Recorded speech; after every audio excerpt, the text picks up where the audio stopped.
The council chamber stretched wide enough to hold representatives from 300 species.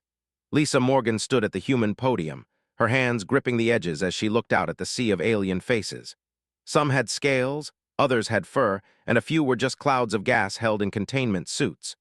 Behind her, through the massive viewing windows, Earth's diplomatic escort fleet hung in space like silver needles against the black. Admiral Daniel Cross watched from the observation deck above. His uniform was crisp, his expression calm, but his eyes never stopped moving. He counted exits, marked security positions, and kept one hand near his communicator. 30 years in the fleet had taught him that peace talks could turn deadly faster than most people realized. "The evidence is clear," Lisa said, projecting images onto the chamber's central display. "These colonies were established in unclaimed space. We followed every protocol. We registered our claims with the Galactic Registry. We are here legally." Council Speaker Thane, a massive reptilian creature with green scales and cold yellow eyes, waved one clawed hand dismissively. "The Council has reviewed your claims. We find them insufficient." Lisa's jaw tightened. "Insufficient? Speaker, we have documentation going back 20 years. Survey records, registry confirmations, even acknowledgement from your own office." "Documentation can be forged," said. His mouth curved into what might have been a smile. "The Empire, the Collective, and the Federation have all presented competing claims to these territories. Their claims predate yours." "That's a lie." Lisa's voice cut through the chamber. Several smaller species flinched at her tone. "Those three powers ignored that region for centuries. They only filed claims after they saw our colonies succeeding." His eyes narrowed. "You will watch your tone, human. Your species has been part of this council for less than a decade. You do not dictate truth to powers that ruled the stars before your ancestors learned to make fire." Daniel Cross leaned forward in his seat. Commander Stephen Blake, his tactical officer, appeared at his elbow. "Sir, we're picking up encrypted transmissions between the delegations." "Can you break them?" Daniel asked quietly. "Not yet, but the volume suggests coordination." Stephen's face was grim. "This isn't a legitimate territorial dispute." "No," Daniel agreed. "It's a land grab. They see humanity as weak and they want our colonies." Down in the chamber, Lisa tried one more time. "I'm asking the Council to review the evidence fairly. Give us a neutral arbitration panel. Let independent experts examine the claims." "The Council has made its decision," announced. He rose from his seat, towering over the podium. "Humanity will withdraw from the disputed territories within 48 hours. Failure to comply will result in enforcement action." The chamber erupted. Some species cheered, others looked uncomfortable. The smaller powers, the ones who had faced similar ultimatums before, stayed silent. Lisa stood frozen for a moment. Then she gathered her documents with deliberate care. "This council is supposed to prevent wars, not start them." "Wars are started by those who refuse to follow council law," said. "Choose wisely, Ambassador Morgan." Lisa walked out of the chamber with her head high. Daniel met her in the corridor outside. Around them, human security personnel formed a protective ring. "They're not even pretending this is legitimate," Lisa said quietly. Her hands shook with suppressed anger. "They want our colonies, and they're using the council to steal them." "I know."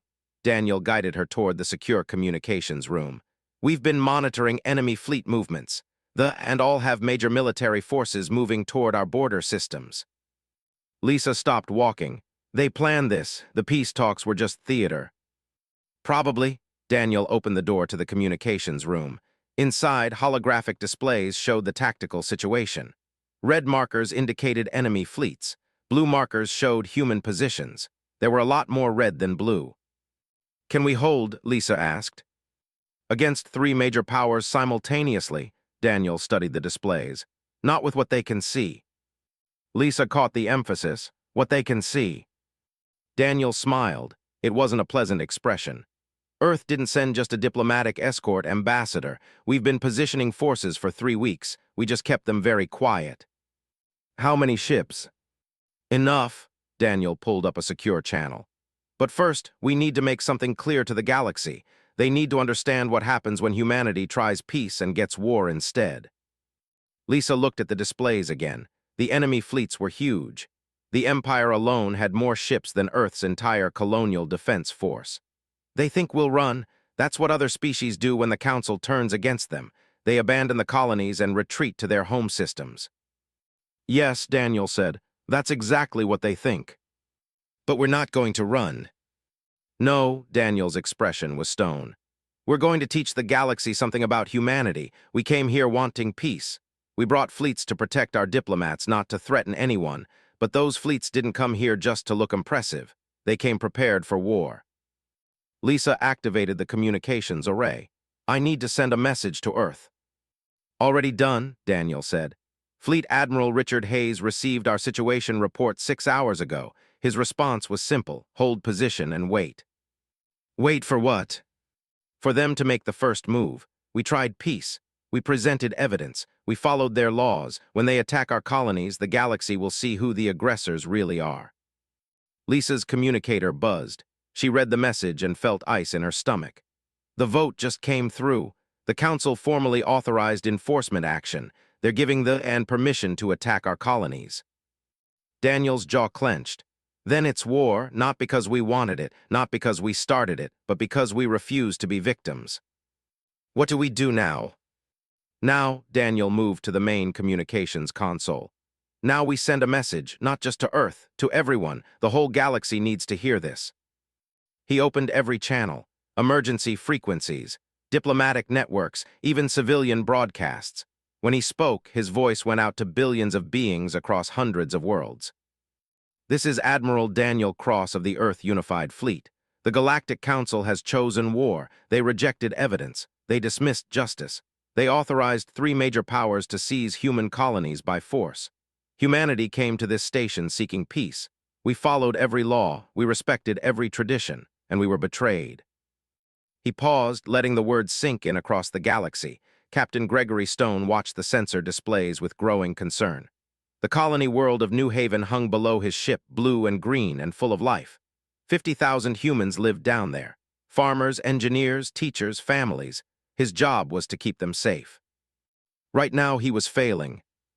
Enemy fleet entering system, his tactical officer called out. Reading 300 ships, Empire battle formation. Gregory's hands gripped his command chair. His defense fleet had 20 ships, 20 against 300. The math was brutal.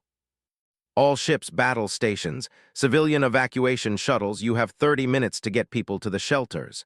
He opened a channel to the colony governor. You need to move fast. Down on the planet, alarms wailed through the streets. Governor was already running toward the main shelter. Around him, parents grabbed children, elderly couples helped each other, and volunteers guided people underground. New Haven had prepared for this. Every colony had after Earth joined the galactic community. The galaxy wasn't as peaceful as people pretended. Lieutenant Corinne Phillips sat at her communications station aboard Gregory's flagship, the Defiant. She was monitoring enemy transmissions, and what she heard made her blood run cold. Captain, they're broadcasting this, not just military channels, civilian networks too. They want the whole galaxy watching. Watching what? Gregory demanded. Corinne played the transmission. A commander's voice filled the bridge, translated by the computer. Watch as we crush the human infestation. Watch as they flee like all the other weak species. The Empire claims this world. They think this is entertainment, someone muttered. Gregory's expression hardened. Let them watch. Open fire as soon as they're in range. The fleet came in fast, expecting easy prey. Gregory's ships met them with everything they had. Missiles streaked through space. Energy beams cut through the darkness. The first ships to enter weapons range learned that human vessels hit far harder than their size suggested. But there were just too many of them. Defiant taking damage to port side, the tactical officer reported. Shields at 60%. The Courage is venting atmosphere. They're falling back. Guardian reports main weapons offline. Gregory watched his fleet being slowly overwhelmed. They were making the pay for every meter of space, but the end was inevitable. Unless... Sir, encrypted message from Admiral Cross, Corinne said suddenly. Text only. It says, hold for 8 more minutes. 8 minutes? Gregory looked at the tactical display. 8 minutes might as well be 8 hours. All ships fighting retreat. Keep them engaged, but protect your ships. We just need 8 minutes. At the council station, Admiral Daniel Cross stood in the observation room with Ambassador Lisa Morgan. They watched the battle feeds from New Haven and two other colony worlds. The Collective was attacking the mining colony at Red Rock. The Federation was hitting the agricultural world of Green Valley. All three attacks were being broadcast across the galaxy. The enemy commanders wanted everyone to see humanity crushed. "They're taking casualties," Lisa said, watching Gregory's desperate defense. "Real casualties, people are dying." "I know," Daniel's voice was tight. "But if we show our hand too early, the enemy reserves will pull back. We need them committed." "That's a cold calculation." "War is cold." Daniel checked his chronometer. 5 minutes. On the council floor below, Speaker watched the same feeds with satisfaction. They were winning at New Haven. The fleet had already destroyed 2 human mining platforms at Red Rock. They were bombarding orbital defenses at Green Valley. Everything was going according to plan. Other council members watched in silence. Some approved. Many looked uncomfortable but said nothing. A few smaller species looked away entirely, remembering when it had been their colonies under attack. Corinne Phillips was still monitoring enemy transmissions when she caught something odd. A brief burst of encrypted data, not from the attacking fleets but from somewhere deeper in space. She ran it through the decryption algorithms and felt her heart jump. "Captain Stone, I'm picking up a massive hyperspace signature. Multiple signatures, hundreds of them." Gregory's head snapped up. "Distance?" 3 light minutes and closing fast. "Sir, the signature profile is human." On the bridge of the Defiant, every officer turned to look at their captain. Gregory allowed himself a small smile. "All ships, I need 2 more minutes. Give me 2 more minutes." His fleet responded with renewed fury. Ships that had been falling back suddenly surged forward. Damaged vessels that should have retreated instead poured their remaining power into weapons. The advance stalled, confused by the sudden resistance. Then space tore open. Hyperspace windows blazed into existence across the New Haven system. Not 20 ships, not 50. 300 human warships emerged from faster-than-light travel in perfect formation. At their head, the massive dreadnought Justice led the way, bristling with weapons. Fleet Admiral Richard Hayes stood on the Justice's bridge, his silver hair catching the light from the displays. He had spent 35 years in Earth's fleet, rising from enlisted to admiral. He had fought pirates, put down rebellions, and negotiated treaties. But this was different. This was the moment humanity announced itself to the galaxy. "All ships, this is Hayes. Target lock on fleet. Fire on my mark." At Red Rock, Captain Porter's carrier group dropped out of hyperspace behind the fleet. Fighters poured from her carriers like angry hornets, their pilots eager to prove human superiority in small craft combat. At Green Valley, Commander Reeves brought his heavy cruiser squadron in at an angle they hadn't expected, catching them between his guns and the planet's defense platforms. At New Haven, Gregory Stone watched in awe as the fleet suddenly found itself outnumbered. 300 enemy ships faced 500 human vessels. The math had reversed. "All ships fire," Richard Hayes commanded. The human fleet opened fire as one.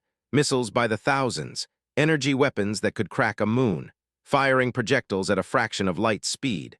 The fleet vanished in a wall of fire and metal. When the light faded, 40 ships were gone. Just gone, vaporized or torn into pieces too small to matter. The commander broadcast a frantic message. "Retreat, all ships retreat." But Richard Hayes was already giving his next order. "Pursue, all ships pursue. They came to our worlds, now we go to theirs." The human fleet surged forward. They tried to run, but human ships were faster. One by one, enemy vessels were caught and destroyed. The few that managed to jump to hyperspace fled in terror. Corinne Phillips was monitoring the enemy broadcasts again, but now they weren't boasting. Now they were screaming. "They're broadcasting their retreat," she reported, sending distress calls, begging for reinforcements. Gregory opened a channel to Admiral Hayes. "Sir, should we let some of them escape to carry the message?" Richard's voice came back cold and clear. "Let them all try to escape, Captain. Chase them as far as you need to. I want every species in this galaxy to see what happens when you attack Earth's colonies." At the council station, Speaker stared at the displays in shock. The feeds that had shown human defeat now showed human victory. Total, overwhelming victory. The fleet was being hunted through their own territory. Similar reports came from Red Rock and Green Valley. A junior approached. "Sir, the humans are requesting you open a channel." "Requesting?" His voice was weak. "No, sir, they're demanding it." Lisa Morgan appeared on every screen in the council chamber. Behind her, through the windows, the human fleet had surrounded the station, not threatening it but making a point, a very clear point. "Members of the Galactic Council," Lisa began. Her voice was calm, but her eyes were fire. "You authorized enforcement action against human colonies. You gave the and permission to attack our people. You called it justice." She paused, letting them see the battle feeds. "This is humanity's answer. We came seeking peace. We followed your laws. We tried diplomacy. You chose war. Now you see what humanity does when peace fails. We do not retreat. We do not surrender. We do not abandon our people. We fight, and we win." Fleet Admiral Richard Hayes stood in the Combat Information Center of the Justice, surrounded by holographic displays showing 3 separate battlefields. New Haven was secure. Red Rock was secure. Green Valley was secure. But the war was far from over. "Enemy reinforcements are mobilizing," Commander Reeves reported from his station. "The Empire is pulling ships from their border patrols. The Collective is scrambling their reserve fleet. The Federation just declared a military emergency." Richard nodded slowly. He had expected this. Bullies didn't like being hit back. "How long until they can coordinate another attack?" 12 hours, maybe less."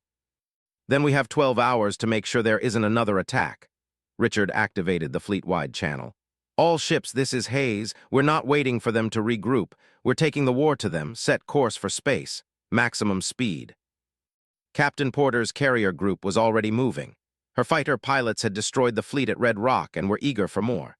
She walked through the hangar bay, past rows of sleek fighters being rearmed and refueled. Young men and women in flight suits worked with focused intensity. One pilot, barely 20 years old, looked up as she passed. "Ma'am, is it true we're going after their home systems?" "Stopped. What's your name, pilot?" "Lieutenant Sam Parker, ma'am." "Yes, Lieutenant Parker, it's true. They attacked our homes. Now we're going to theirs." Sam's expression hardened. "Good. My sister lives on New Haven. I watched them attack her colony." "Then make every shot count." Continued through the hangar. She understood that anger. She felt it herself. But she also knew that anger had to be controlled, focused, turned into something more dangerous than rage. It had to become determination. At the border, Admiral Daniel Cross's diplomatic escort had transformed into a fast attack squadron. His ships weren't the biggest in Earth's fleet, but they were the quickest. They reached space first and immediately engaged the defensive platforms. "Target their communication arrays," Daniel ordered. "I want them deaf and blind before the main fleet arrives." They had built their empire through strength and intimidation. Their border defenses were designed to terrify anyone who approached. Massive battle stations, armed with weapons that could destroy a planet. But they had been built to fight other galactic powers who followed the rules of civilized warfare. Humanity didn't fight civilized wars. Humanity fought to win. Daniel's ships came in fast and low, using the gravity of nearby moons to slingshot themselves at speeds they hadn't anticipated. They fired missiles programmed to zigzag and dodge. They used electronic warfare to blind sensors. They struck hard and vanished before they could respond effectively. By the time the main fleet arrived, the border defenses were crippled. Richard Hayes watched the tactical display as his massive fleet entered territory. 300 ships of the line, carriers full of fighters, heavy cruisers with enough firepower to crack moons, and more ships were coming. Earth had been building its fleet for 10 years, ever since they joined the galactic community. They had built quietly without fanfare. Now the galaxy was seeing the result. "Sir, receiving transmission from the High Command," the communications officer announced. "They're demanding we withdraw or face their full military might." "Show me." A general appeared on screen. His scales were darker than speakers, his eyes harder. "Human Admiral, you have committed an act of war against the Empire. Withdraw immediately or we will crush your pathetic fleet." Richard let the silence stretch. Then he spoke, his voice calm and cold. "General, you attacked 3 human colonies. You killed human civilians. You thought we would run. You were wrong. This is Earth's unified fleet. We came here to end this war. You have 2 choices. Surrender now, or we will dismantle your empire piece by piece." The general's eyes widened. "You dare threaten us? We have ruled this sector for 1,000 years." And in one day, we've destroyed a third of your attack fleet. How much of your empire do you want to lose in the next week? Richard leaned forward. I'm not here to conquer your worlds. I'm here to make sure you never threaten human colonies again. Surrender and your civilians stay safe. Fight, and we'll burn every military installation in your empire to slag. The transmission cut off. 30 seconds later, they opened fire. Porter's fighters screamed into battle. They had numbers, but humans had trained for this. Every pilot knew exactly what to do, where to be, how to support there. They moved like a single organism, flowing around enemy fire and striking weak points with surgical precision. Blue Squadron, target those carrier launch bays, commanded. Green Squadron, suppress their point defense. Red Squadron, with me, we're taking out their flagship. The battle developed exactly as human strategists had planned. They fought with brute strength, throwing massive ships into direct confrontations. Humans fought with precision, picking apart the enemy fleet one system at a time. Commander Reeves coordinated the capital ship engagement from his heavy cruiser, the Hammer. His job was to disable enemy command ships without destroying them completely. It was harder than simply blowing them up, but it was necessary. Target their main communications array, not their bridge, he ordered. I want them alive but unable to coordinate. The hammers fired. Metal slugs traveling at incredible speed punched through armor and shredded their command systems. The enemy flagship went dark, drifting helpless as its crew scrambled to restore power. One by one, ships fell silent. Some were destroyed. Most were just crippled, left floating in space with their crews trapped inside. The message was clear. Humanity could have killed them all. Humanity chose not to. In space, a similar battle was playing out. Captain Gregory Stone, given command of a strike group after his defense of New Haven, led the assault on their military shipyards. They built their ships in massive orbital facilities, and Gregory's mission was to deny them the ability to build more. Target the construction docks, not the workers, he ordered. We're here to end their war machine, not commit genocide. His ships fired with terrible accuracy. Docks exploded. Unfinished ships tore apart. But the civilian stations nearby remained untouched. Gregory made sure of it. Every shot was calculated. Every target was, this wasn't revenge. This was justice. The Federation learned the same lesson in their own space. Human fleets appeared at 3 key military installations simultaneously and demanded surrender. When they refused, the humans destroyed the installations with such precision that nearby civilian structures didn't suffer so much as a cracked window. Back at the council station, Speaker watched the reports with growing horror. 3 major powers were being systematically defeated. Not conquered, not occupied, just defeated. Their military strength was being erased while their civilian populations remained safe. Ambassador Lisa Morgan stood in the council chamber, watching the same feeds. Others approached her, careful and respectful now. Ambassador Morgan, one small mammalian delegate said quietly, your fleet is showing remarkable restraint. Many species would take revenge for the attacks on your colonies. Lisa turned to face the chamber. Humanity doesn't wage war for revenge. We fight to end threats. And threatened our people. We're making sure they can't do it again. But we have no interest in conquering their worlds or harming their civilians. We just want to be left alone. But your fleet is so powerful, another delegate said. You could take anything you want. We don't want anything except what we already have, Lisa replied. Our colonies, our people, our right to exist, that's all we ever wanted. You forced us to fight for it. On the Justice's bridge, Richard Hayes received reports from all 3 battle zones. The fleet was shattered. The shipyards were destroyed. The military installations were burning, and human casualties had been minimal because his fleet had been prepared for exactly this kind of war. Sir, receiving new transmissions, the communications officer said. The High Command is requesting terms, so is the government. The Federation is signaling surrender. Richard let out a long breath. The fighting wasn't completely over. There would be scattered resistance, desperate last stands by commanders too proud to accept defeat. But the war itself was decided. Open a channel to all 3 powers, he ordered, and broadcast it to the entire galaxy. Everyone needs to hear this. When the channel opened, Richard spoke clearly. To the Empire, the Collective, and the Federation, Earth's unified fleet accepts your surrender. Here are our terms. 1, you will pay reparations to the families of every human killed in your attacks. 2. You will establish demilitarized zones along our borders. 3. You will never threaten human territory again. 4. Any future disputes will be resolved through legitimate arbitration, not military force. He paused, making sure every word was recorded and transmitted across the galaxy. We did not want this war. We came to the Galactic Council seeking peace. You chose violence. You thought we would run. You thought we would be easy prey. You were wrong. Humanity does not retreat. We don't need to retreat, because we come prepared to end wars, not just fight them. Remember this day. Remember what happens when you mistake human patience for human weakness. The transmission ended. Across 3 star systems, enemy fleets lowered their weapons and powered down their shields. The war was over. The Galactic Council chamber had never been so quiet. Speaker stood at his podium, his scales somehow seeming less bright than before. Around him, delegates from 300 species waited in tense silence. On the main display, Ambassador Lisa Morgan's face looked out at them from the human diplomatic station. The Council demands that Earth cease all military operations immediately, said, trying to inject authority into his voice. It didn't quite work. Your fleet has achieved its objective. The attacks on your colonies have stopped. Withdraw your forces. Lisa's expression didn't change. No. The single word echoed through the chamber. Several delegates shifted uncomfortably. Ambassador Morgan, the Council has voted, continued.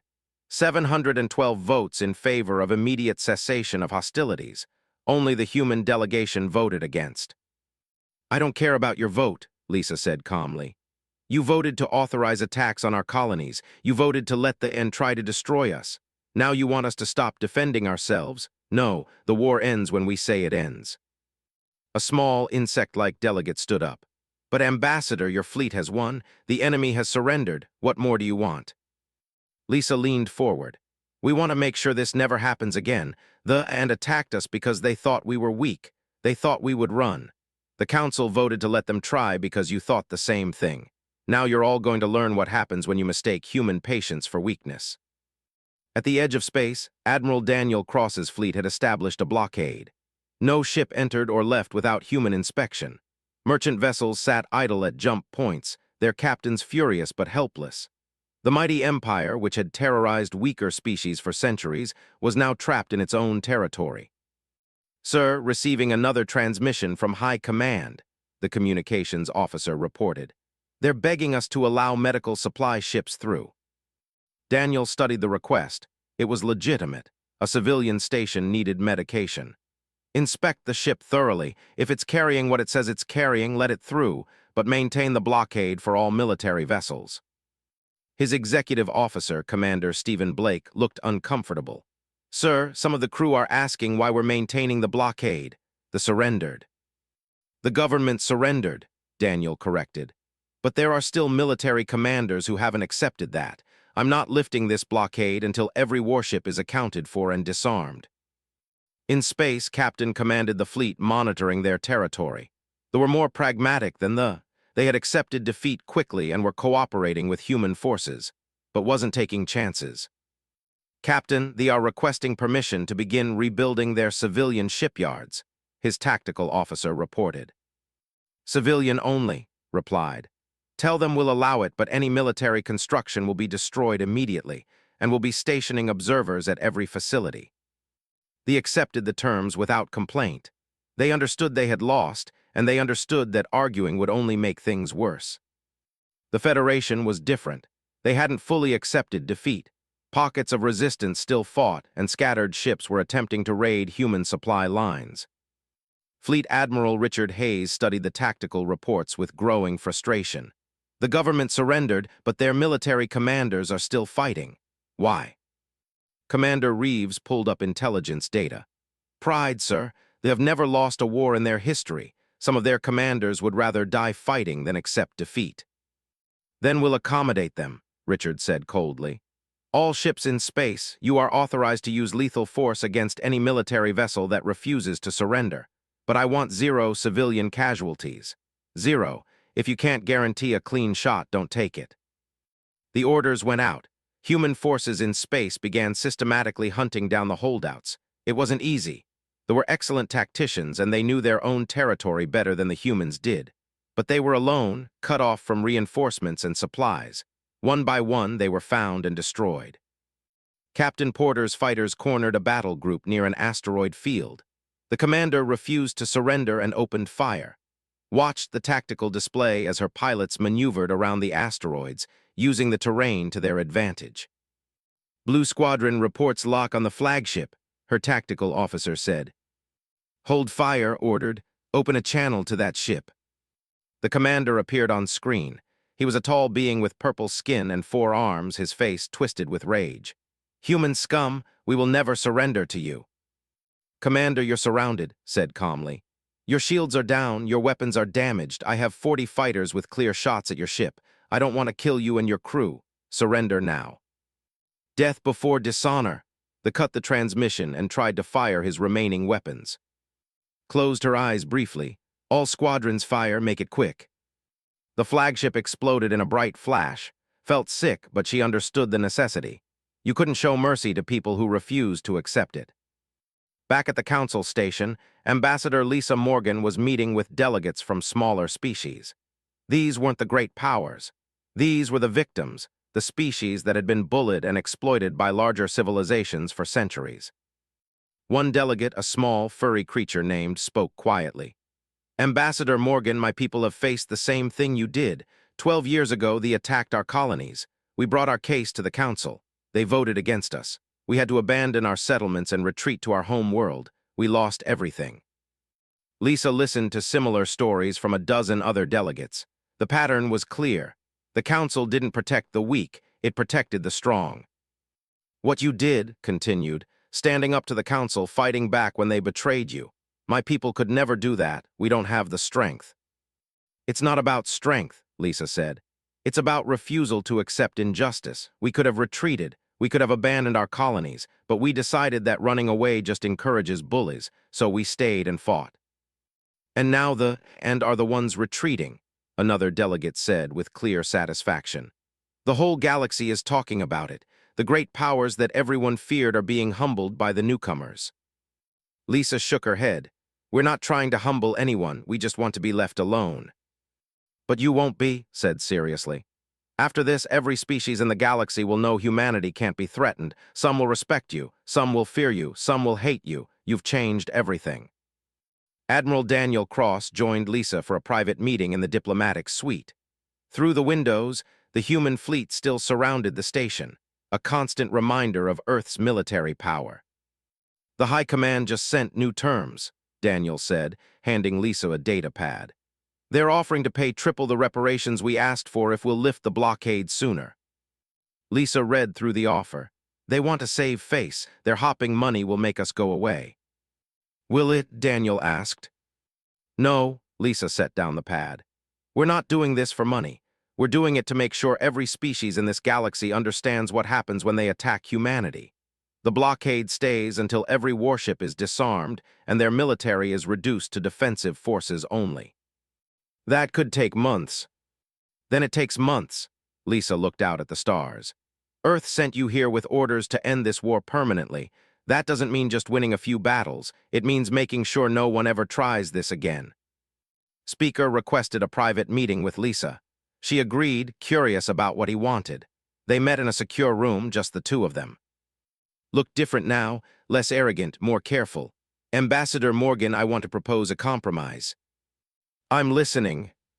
The Council will formally recognize all human territorial claims. Will establish you as a protected power, immune from enforcement actions. In exchange, you withdraw your fleets and allow the galaxy to return to normal. Lisa studied him.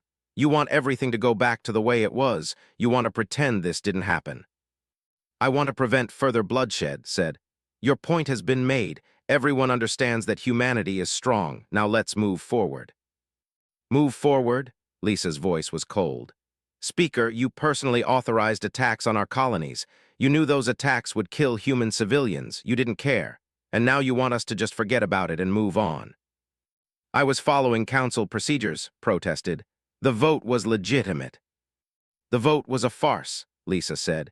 You and the other major powers use the council to legitimize whatever you want to do. You call it justice and law, but it's just power dressed up in fancy words. Well, now you've learned something. Humanity has power too. and we're not going to let you use the Council against us ever again. Sai's narrowed. What are you saying? I'm saying the Council needs to change. Real arbitration for disputes. Real protection for smaller species. Real consequences for aggressive powers. If the Council won't reform itself, then humanity will force the reforms. You can't dictate terms to the entire galaxy, said. Lisa smiled without humor. 3 days ago you told me humanity was too weak to matter. How did that work out for you? The meeting ended badly. Left angry and worried, Lisa didn't care. She had made her point. Admiral Richard Hayes received the final reports from all 3 battle zones. They were disarming. They were complying with all terms. The last holdouts had been eliminated. The war was truly over. He composed a message to Earth, to the government and the people who had trusted him with their largest fleet. The message was simple. 3 months had passed since the war ended. The Galactic Council chamber looked the same, but everything about it had changed. Where once the great powers sat in the front rows, now those seats were scattered throughout the hall. New seating arrangements had been established, not based on power or influence, but on participation and contribution to galactic peace. Ambassador Lisa Morgan stood at the human podium, but today she wasn't alone. Ambassador Helen Carter stood beside her, newly appointed as Earth's Permanent Council representative. Lisa was going home, her mission complete. But before she left, she had one final speech to give. Members of the Galactic Council, Lisa began, her voice carrying to every corner of the massive chamber. 3 months ago, this council authorized attacks on human colonies. 3 months ago, you voted to let 3 major powers try to destroy us. You thought we would run. You thought we would be easy victims. The chamber was silent. Even Speaker, still in his position but significantly diminished in influence, said nothing. You were wrong, Lisa continued. Humanity does not run, we don't retreat when threatened, we stand and fight, and when we fight, we win. But victory in battle was never our goal. Our goal was to change this council to make it what it claims to be, a place of justice, not just power. On a display screen, the terms of the new peace treaty appeared. They were harsh but fair. The Empire had been forced to reduce its military by 60% and pay substantial reparations. The Collective had lost its right to vote on military matters for 5 years. The Federation had been placed under joint Human Council observation until it could prove it had abandoned aggressive expansion. But the changes went deeper than punishment. The Council itself had been reformed. New rules required genuine arbitration for territorial disputes. Smaller species now had protections against enforcement actions. Most importantly, any vote authorizing military force now required evidence to be presented and by neutral parties.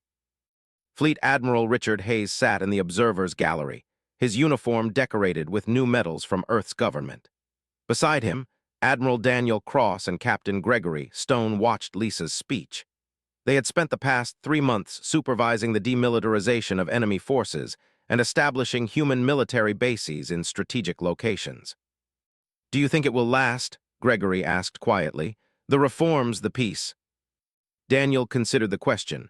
For a while, until someone forgets what happened here and tries to test us again. And then, Gregory pressed. Then we'll remind them, Richard said simply. That's what the bases are for. That's why we're keeping a permanent fleet in this sector, not to conquer anyone, just to make sure everyone remembers what happens when they threaten human colonies. Down on the council floor, Lisa introduced Helen Carter. Ambassador Carter will serve as Earth's permanent representative. She comes to you with full authority to negotiate treaties, resolve disputes, and represent humanity's interests. But she also comes with a message from Earth. We want peace. We want cooperation. We want to be partners in building a better galaxy, but we will never be victims. Helen stepped forward. She was younger than Lisa, but she had the same steel in her eyes. The Council has asked humanity to take on certain responsibilities in exchange for permanent membership and protected status. Earth has agreed. Human forces will now serve as part of the Council's security fleet, helping to protect smaller species from aggression. Across the chamber, delegates from dozens of smaller species looked relieved. During the past 3 months, 7 different species had requested human protection. They had seen what happened to and they wanted that kind of strength on their side. Additionally, Helen continued, Earth is offering technical assistance to any species that wants to improve its defensive capabilities.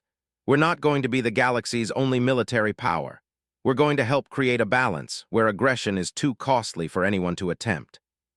Speaker finally spoke.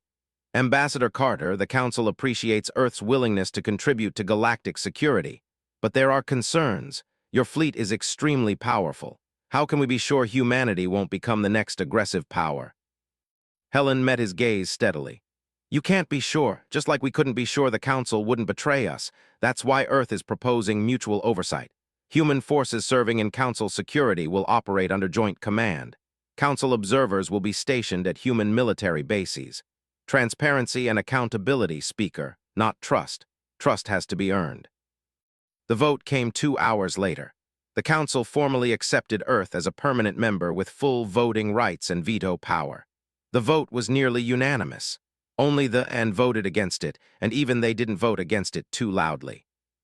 After the session, Lisa met with the small delegate whose people had lost their colonies to aggression years before.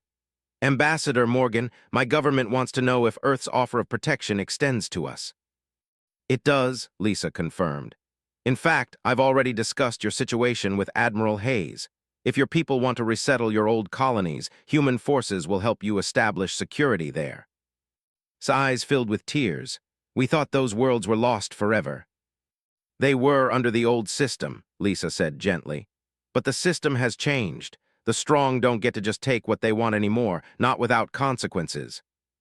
In the military command center, Admiral Daniel Cross was meeting with his new staff. He had been appointed to lead the Joint Council Security Force, a position that made him one of the most powerful individuals in the galaxy. But he didn't look happy about it. Sir, you seem troubled, Commander Stephen Blake observed. I am, Daniel admitted. We won the war, we reformed the Council, we've established humanity as a major power, but I keep thinking about what comes next. We've made enemies, the hate us, the fear us, the want revenge, and there are other powers out there we haven't even met yet. So we stay prepared, Stephen said. Isn't that the whole point? We don't want to fight wars, but we're always ready to. Being always ready means always being on guard, Daniel said. That's a hard way to live. But it's better than being conquered, Stephen pointed out. Daniel couldn't argue with that. On Earth, celebrations were still happening. New Haven, Red Rock, and Green Valley had become symbols of human courage. The 217 people who died defending the colonies were honored as heroes. Their families received full honors and support from the government. But Earth's leaders were also looking ahead. The war had proven that humanity could defend itself, but it had also revealed how close they had come to disaster. If the and had coordinated better, or if they had attacked before Earth's fleets were in position, the outcome might have been very different. The government issued new directives. Military spending would increase. More ships would be built. Every colony would have stronger defenses. Earth was preparing for a future where peace existed only because humanity was too strong to attack. Captain Porter was training new fighter pilots at Luna Base. One young pilot asked her about the war. Ma'am, everyone says our fleet never retreated. Is that really true? Smiled, it's true, but not because we're too brave or too tough. It's because we came prepared. Admiral Hayes didn't bring a fleet that might win. He brought a fleet that couldn't lose. That's the difference. We don't fight fair fights. We fight fights we've already won through preparation and planning. So if we're always prepared, we never have to retreat. Exactly, confirmed. And that's why you're here training, because the next time someone threatens Earth, we need to be even more prepared than we were this time. At the council station, Lisa Morgan packed her belongings. Helen Carter watched from the doorway. Any advice for me? Lisa thought about it. Don't trust the council to do the right thing. They'll do what's convenient for the powerful unless someone forces them to do better, be that someone. And remember, we didn't win this war through strength alone. We won because we were right. They attacked us unjustly. We defended ourselves justly. Keep that moral high ground. What if someone attacks us and they're in the right? Helen asked. Then we negotiate, Lisa said simply. We're not monsters, Helen. We don't want to be the bullies. We just refuse to be victims. Fleet Admiral Richard Hayes was preparing to return to Earth with most of his fleet. He would leave behind a substantial force to support the Council's security operations, but the main battle fleet was going home. They had done their job. Now they needed rest, refit, and preparation for whatever came next. On his last day at the Council station, he met with Speaker one final time. The meeting was private, just the two of them. Admiral Hayes began carefully. I want to understand something. When we authorized attacks on your colonies, we expected you to retreat. Every other species in your position has done so. Why didn't you? Richard considered the question. Because retreating doesn't solve the problem, it just delays it. If we had abandoned those colonies, you would have known we could be pushed around. A year from now, you would have demanded we abandon more colonies, and then more. Eventually, we would have been pushed all the way back to Earth itself. So you fought to avoid fighting more wars later? Asked. Exactly. Richard leaned back in his chair. Humanity learned something from our own history, Speaker. We learned that bullies only stop when someone stands up to them. You and the other major powers have been bullying smaller species for centuries. We decided we wouldn't be next on that list. And now you've become a major power yourself, said. How long until you start bullying others? Richard stood up. We'll try our best not to. We'll have oversight. We'll have accountability. We'll have people like Ambassador Carter making sure we stay on the right path. But I won't pretend we're perfect. Power corrupts. Maybe someday another species will have to stand up to humanity the way we stood up to you. I hope not. But if it happens, I hope we have the wisdom to back down when we're wrong. The conversation ended there. Had no response to that kind of honesty. A week later, Lisa Morgan's transport ship departed for Earth. She stood at the viewport, watching the council station grow smaller behind her. She had changed the galaxy, or at least started the process of changing it. Whether those changes would last, she didn't know. But she knew one thing for certain. Humanity had announced itself to the galaxy not as conquerors, not as victims, but as a species that would not be pushed around. They had proven that peace was always their first choice, but never their only choice. They had shown that human fleets came prepared to win, which meant they never needed to retreat. As her ship jumped to hyperspace, beginning the long journey home, Lisa thought about the future. There would be more challenges, more conflicts, more times when humanity would have to choose between peace and survival. But now the galaxy knew the truth. When those moments came, humanity would always choose survival, and they would be prepared to enforce that choice.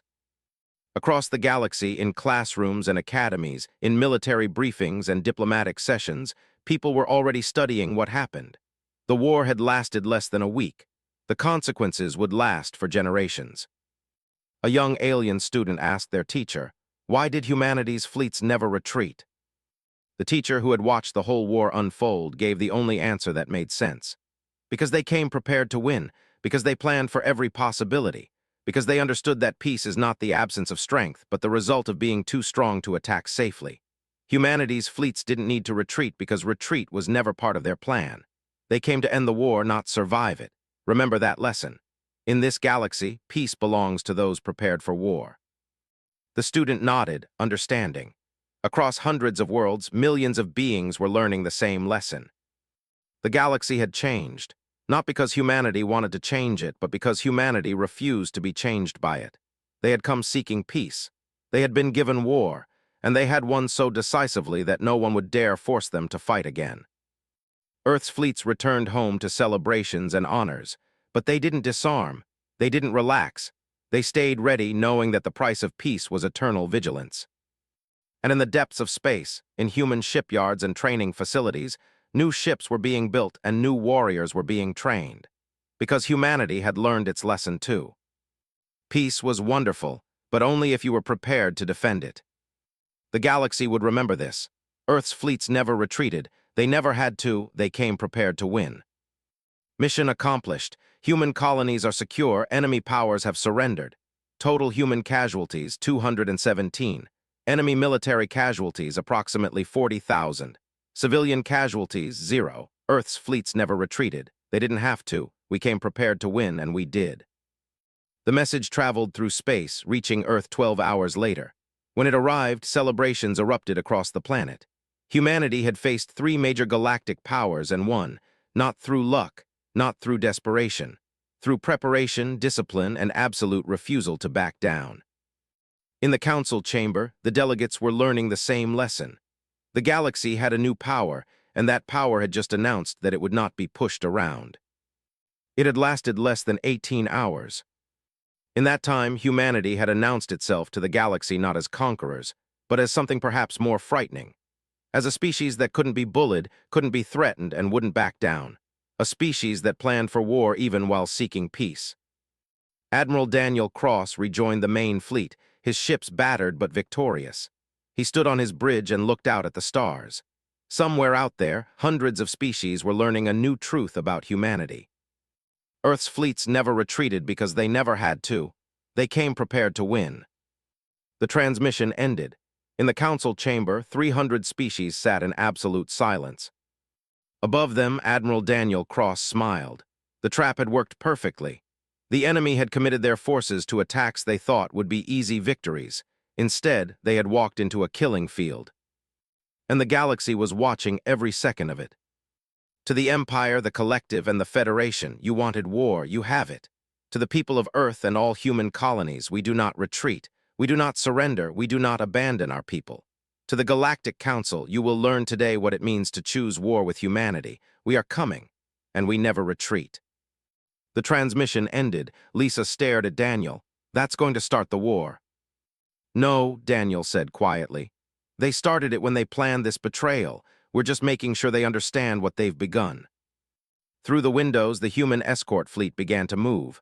Not away from the station, toward it, battle formations taking shape, weapon systems coming online. In the council chamber, Speaker heard the transmission and smiled. Foolish humans. They would learn their place soon enough. He had no idea what was coming.